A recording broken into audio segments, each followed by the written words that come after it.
अब धार की करते हैं, जहां भोजशाला मामले में हाईकोर्ट का बड़ा फैसला सामने आया है। बड़ी जानकारी आपको बता रहे हैं। तो धार से ये बड़ा मामला, जहां हाईकोर्ट का बड़ा फैसला सामने आया है, तो सोमवार के बाद रोज सुबह इस मामले में सुनवाई होगी। ये बड़ी जानकारी आपको बता रहे हैं। तो मामला धार से है, जहां भोजशाला मामले में हाईकोर्ट का बड़ा फैसला आपको बता रहे हैं।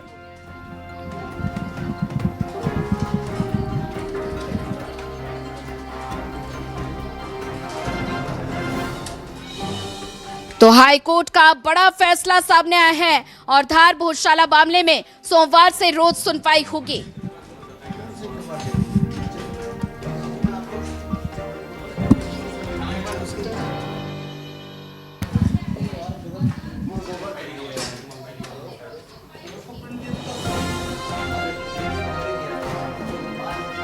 तो वहीं आपको बता दें कि एमपी में 27% ओबीसी आरक्षण का ये मामला, बड़ी जानकारी आपको बता रहे हैं। और साथ ही हाईकोर्ट ने वकीलों को रिटर्न सबमिशन पेश करने के निर्देश दिए हैं।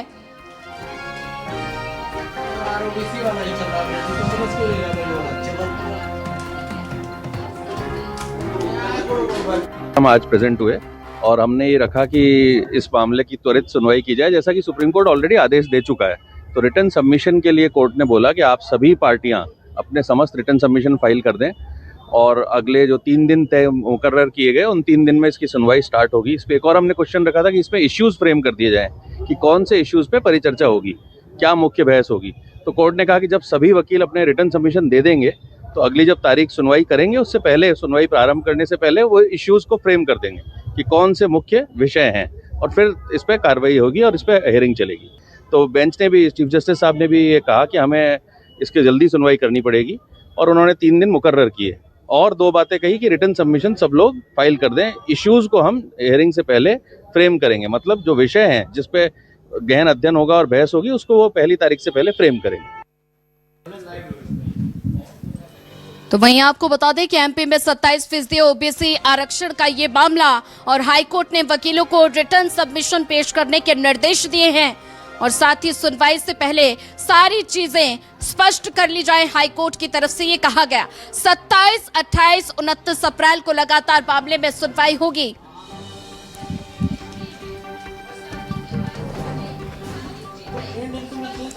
और इसी पर ज्यादा जानकारी साझा करने के लिए हमारे साथ संवाददाता कुमार इंदर जुड़ चुके हैं। कुमार इंदर, बात की जाए तो 27% आरक्षण मामले से जुड़ा हुआ ये बड़ा अपडेट आपको बता रहे हैं। तो ऐसे में हाईकोर्ट ने बात की जाए तो सभी को स्पष्ट करने के और रिटर्न सबमिशन का ये जो आदेश जारी किया है, निर्देश जारी कर दिया गया है, इसके पीछे का असली महत्व क्या है?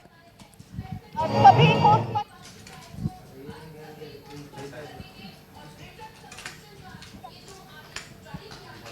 प्रतिशत आरक्षण का मामला, देखिए, जैसा कि हम सब जानते हैं कि तकरीबन 6 साल से ओबीसी 27% आरक्षण का मामला कोर्ट के दहलीज पर अटका हुआ है। कभी हाई कोर्ट, कभी सुप्रीम कोर्ट।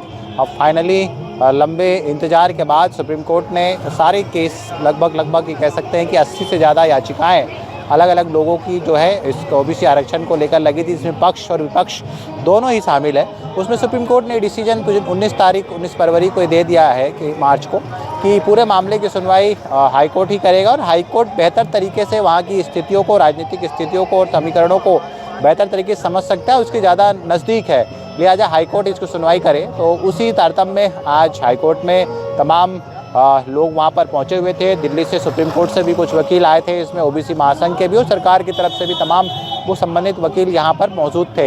हाई कोर्ट ने आज जो सुनवाई करते हुए कहा है कि इस मामले से संबंधित जितने भी पक्षकार हैं और उनके जो वकील है वो अपना रिटर्न सबमिशन जो है वो सबमिट कर दे सुनवाई होने के पहले। और हाई कोर्ट ने ये भी क्लियर कहा है कि जिन जिन बिंदुओं पर जो पक्षकार, चाहे वो अपोजिशन का हो या फेवर का हो रिजर्वेशन के, वो अपने अपने पॉइंट्स और जो उनकी आपत्ति है, दावे हैं, वो सारी चीज़ें क्लियर कर दे, ताकि जो है सुनवाई के समय फिर किसी तरह का जो है नई चीज़ें निकल कर सामने ना आए और ताकि सुनवाई जो है वो बिना किसी रुकावट के और सही तरीके से और जल्दी सुनवाई हो जाए। उसके लिए सारे इंस्ट्रक्शन और सारी तैयारियां करने के लिए हाईकोर्ट ने आज कहा है। और 15 अप्रैल को रजिस्ट्रार जनरल के कोर्ट में भी इन सब चीज़ों को लेकर, इन तैयारियों को लेकर एक कह सकते हैं कि एक पूरी तौर पर सारी चीज़ें देखी जाएगी। रजिस्ट्रार जनरल ये देखेंगे, उनकी कोर्ट ये देखेगी कि जो हाईकोर्ट ने निर्देश दिए हैं, जो तथ्य, जो बिंदु जिस पर चर्चा होना, वो सारी चीज़ें हो गई हैं। सारे पक्षकारों के, वकीलों के रिटन सबमिशन जमा हो गए हैं और ये सारी चीज़ होने के बाद अब 27 अप्रैल को चीफ जस्टिस की बेंच में इस मामले को सुना जाएगा और 3 दिन या लगातार, यानी कि 27, 28 और 29 को 3 दिन इस मामले में सुनवाई होगी और लगातार सुनवाई होगी। तो ये कह सकते हैं कि आदिवासी माफ़ कीजिएगा ओबीसी आरक्षण को लेकर जो लंबे समय से इंतजार था, वो उस पर कहीं ना कहीं अब रास्ता निकलता हुआ नज़र आ रहा है, क्योंकि जो सारी अड़चनें थी, सारे पहलू थे, सरकार का भी जो ट्रांसपोर्ट पिटीशन सुप्रीम कोर्ट में लगी थी, वो भी सुप्रीम कोर्ट से घूमकर जो है हाई कोर्ट आ गई है। और सबसे बड़ी बात ये है कि सुप्रीम कोर्ट ने ये संकेत दे दिए, सरकार को ऑप्शन में दिया था, यदि सरकार, मध्य प्रदेश सरकार यदि ओबीसी आरक्षण लागू करना चाहती है 27%, तो वो लागू कर सकती है, भलाई उसको आदेश को निर्णयाधीन यानी कि याचिका के बिल्कुल निश्चित तौर पर कुमारिंदर आदेश तो लागू कर दिए गए हैं और ऐसे में बात की जाए तो 27% ये जो आरक्षण अगर लागू हो जाएगा तो इसका कितना असर देखने को मिल सकता है?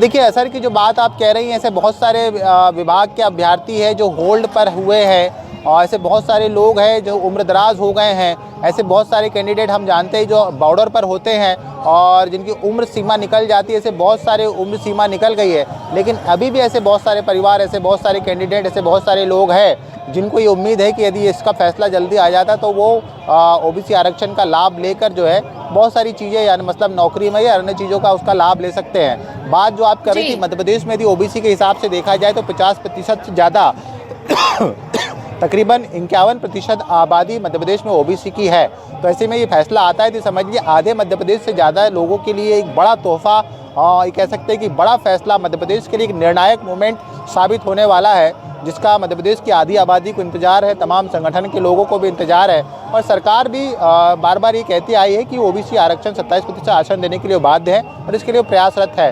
अब जब सुनवाई होगी तो सरकार की तरफ से क्या स्टैंड होता है और याचिकाकर्ता जो इसके अगेंस्ट में है वो क्या दलील देते हैं, ये देखने वाली बात बिल्कुल निश्चित तौर पर कुमारिंदर, सुनवाई के बाद ही ये तय हो पाएगा। तो चलिए आप नजर बना के रखिए, आगे भी आपसे अपडेट लेते रहेंगे। चलिए अब बात करते हैं धार मामले में, जो भोजशाला का मामला है उसकी, जहां पर हाईकोर्ट का बड़ा फैसला सामने आया है। बड़ी जानकारी आपको बता रहे हैं। सोमवार से हर रोज इस मामले में सुनवाई होगी, ये बड़ी जानकारी आपको बता रहे हैं। तो मामला धार का है, जहां पर भोजशाला मामले में अब सोमवार के बाद हर रोज सुनवाई होगी। हाईकोर्ट का ये बड़ा फैसला सामने आया है और साथ ही बात की जाए तो 6 अप्रैल से नियमित होगी भोजशाला मामले में सुनवाई।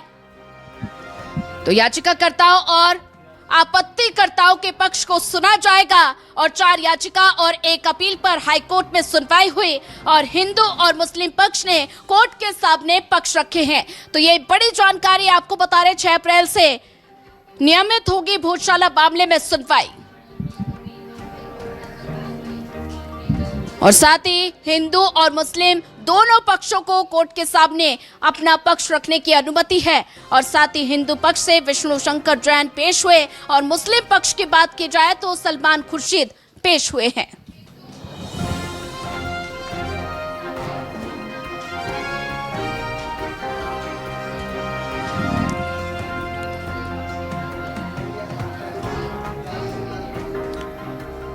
तो धार के भोजशाला मामले में इंदौर हाईकोर्ट का बड़ा फैसला सामने आया है। धार भोजशाला मामले में सोमवार रोज सुनवाई होगी।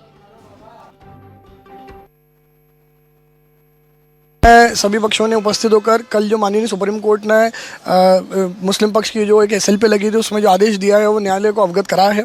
साथ ही इसमें सभी पक्षों की ओर से उस आदेश को अवगत कराने के बाद माननीय न्यायालय ने 6 अप्रैल सोमवार के दिन तारीख डिसाइड करी है। उस दिन से दोपहर 2:30 बजे से इस मामले की सुनवाई शुरू होगी और क्रमवार 5 पिटीशन चल रही है। तो क्रमवार पहले पिटिशनर्स को, उसके बाद रेस्पोंडेंट्स को, उसके बाद इंटरवीन एप्लीकेशंस को, सबको क्रमवार माननीय न्यायालय समय देगा और सुनेगा और अगली नहीं, देखिए माननीय न्यायालय ने साइट विजिट करने का कहा था कि कोर्ट जो है वो इन पर्सन साइट विजिट करेगी। कोर्ट ने साइट विजिट करा है, उनके साथ जिला प्रशासन धार के उच्च स्तरीय अधिकारी और पुलिस विभाग के उच्च स्तरीय अधिकारी मौजूद थे। उसमें किसी पक्ष को जाने की अनुमति भी नहीं थी और न्यायालय ने निष्पक्ष रूप से जो है साइट विजिट करी है और न्यायालय ने केवल साइट देख के आया है कि यहाँ यथा स्थिति वस्तु स्थिति क्या है और न्यायालय विजिट करके आया है। डॉक्यूमेंट्स पेश हुए हैं या जो एएसआई की रिपोर्ट है या जो भी इसमें मांग की गई है वो सारी फैक्ट्स के ऊपर मांग है और वो डिक्लेरेशन है और डिक्लेरेशन का राइट सिविल कोर्ट का है। तो आप इस पूरे मामले को हाईकोर्ट से हमने रिक्वेस्ट करी कि आप इस पूरे मामले को सिविल कोर्ट भेजें। बट मीनवाइल हमें परिस्थितियों को देखते हुए और जो भी चीज़ें हैं उनको देखते हुए हमको ये लगा कि हमें इसमें सिविल सूट फाइल करना चाहिए। So we have filed a civil suit. हमने ऑलरेडी एक सिविल सूट फाइल कर दिया है धार में, जिसकी 10 तारीख लगी है जिसमें, और 10 तारीख को इसमें जो भी नेसेसरी पार्टीज हैं उनको हाजिर होने का कोर्ट ने आदेश किया है अपने अपने जवाबों के साथ। और इसी पर ज्यादा जानकारी साझा करने के लिए हमारे साथ धार से संवाददाता रेणु अग्रवाल जुड़ चुकी है और साथ ही हमारे साथ चंकी भी जुड़ चुके हैं संवाददाता। तो सबसे पहला सवाल मेरा रेणु से है। रेणु, बात की जाए तो ऐसे में भोजशाला मामले में हाईकोर्ट का एक बड़ा फैसला सामने आया है और साथ ही बात की जाए तो सोमवार से हर रोज इस मामले में सुनवाई होगी। इसके पीछे का मकसद आखिर क्या है? क्या ये मामला अब निर्णायक चरण की ओर बढ़ गया है?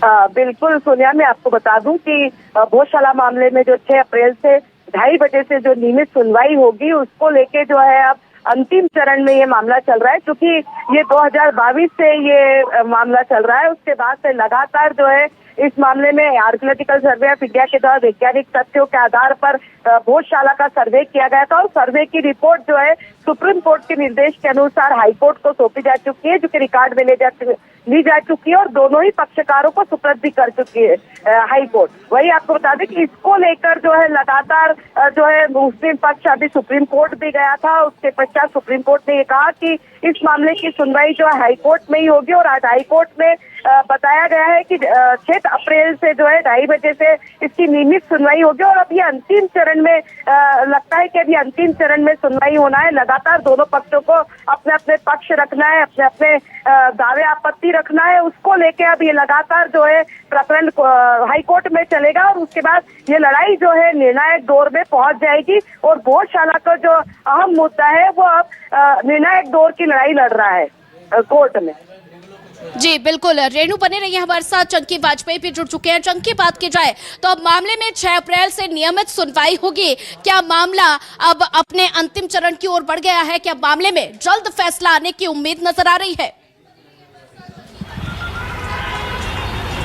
बिल्कुल, नियमित सुनवाई और 6 अप्रैल को जो तारीख निश्चित की गई है दोपहर में 2:30 बजे के बाद से सुनवाई की, उसको लेकर जो हिंदू पक्ष है, जो हिंदू फंड फॉर सोसाइटी के जो लोग हैं, जो इसके लेकर कई वर्षों से जो है कि भोजशाला को लेकर जो है कि पिछले कई वर्षों से जो है कि वो संघर्ष कर रहे हैं और लगातार जो है अपने दाव और अपने जो तमाम सबूत है वहाँ पर प्रस्तुत कर रहे हैं।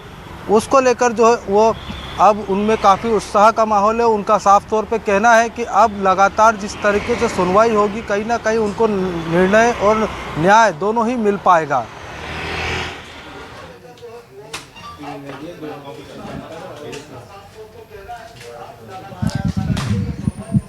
ठीक है, बने रहिए आप हमारे साथ। रेणु के पास चलते हैं। रेणु, बात की जाए तो 6 अप्रैल से मामले में नियमित सुनवाई होगी, तो जैसा कि मेरा सवाल चंकी से भी था, तो ऐसे में बात की जाए तो क्या मामले में जल्द फैसला आने की उम्मीद नजर आ रही है? बिल्कुल, आपको बता दूं कि इस मामले में बहुत ही जल्द फैसला आ सकता है, क्योंकि आर्कियोलॉजिकल सर्वे ऑफ इंडिया अपनी रिपोर्ट प्रस्तुत कर चुका है। दोनों ही पक्षकारों को जो है रिपोर्ट दी जा चुकी है और दोनों ही के द्वारा जो है इसकी जो स्टडी कर ली गई है। वही सुप्रीम कोर्ट में मुस्लिम पक्ष ने इसकी वीडियो रिकॉर्डिंग मांगी थी। वही आपको ये भी बता दूं कि जज जो है हाईकोर्ट के वो खुद भोजशाला पहुंचे थे और भोजशाला में पहुंचकर उन्होंने भोजशाला का निरीक्षण किया था, तथ्यों की वैज्ञानिक तथ्यों को परखा था। तो अब उससे लगता है कि ये मामला जो है अंतिम दौर में है। अब जो है भोजशाला मामले की सुनवाई जो प्रतिदिन 6 अप्रैल के बाद सुना जाएगा इस मामले को लेकर, तो बहुत ही जल्दी इसका अंतिम निर्णय होना जो है उसको लेके लोगों में उत्सुकता भी नजर आ रही है कि अब बहुत जल्द जो है भोजशाला मामले में अंतिम निर्णय सुनने को मिलेगा और देखने को मिलेगा। सोनिया। बिल्कुल है। तो चंकी भी हमारे साथ बने हुए। चंकी, बात की जाए तो इस पूरे मामले पर क्या कुछ प्रतिक्रियाएं सामने आ रही हैं, क्योंकि अब बात की जाए तो मामला सुप्रीम कोर्ट ने एमपी हाई कोर्ट को ट्रांसफर कर दिया है, तो लगातार प्रतिक्रियाएं क्या कुछ सामने निकलकर सामने आ रही हैं? देखिए, प्रतिक्रिया कुल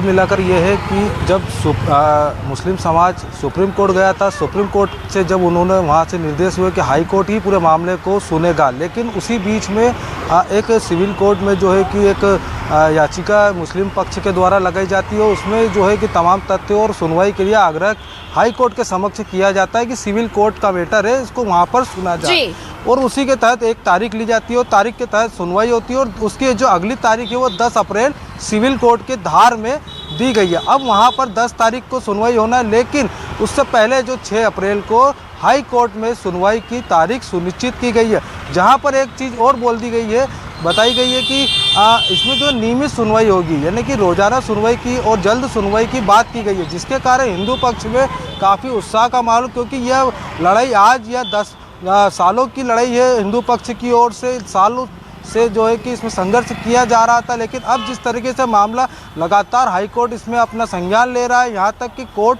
स्वयं जाकर वहाँ पे भोजशाला में देख के आई हैं सब, और उसके बाद में यहाँ पर जो भी निर्णय होंगे उसके तहत होंगे, दोनों पक्षों को जो है कि आमने सामने किया जाएगा। साथ ही एक और मामला इसमें है कि सबसे पहले जो याचिका करता है उनको सुना जाएगा, तमाम सबूतों को देखा जाएगा, जो भी उनके तथ्य हैं, जैसे कि 2 आर्जिकल विभाग है, यहाँ तक कि जो भी यहाँ पे परीक्षण हुआ। ठीक है चंकी, आप इस मामले पर नजर बना के रखिए, आगे भी आपसे अपडेट लेते रहेंगे। रेणु अग्रवाल, आपका भी धन्यवाद।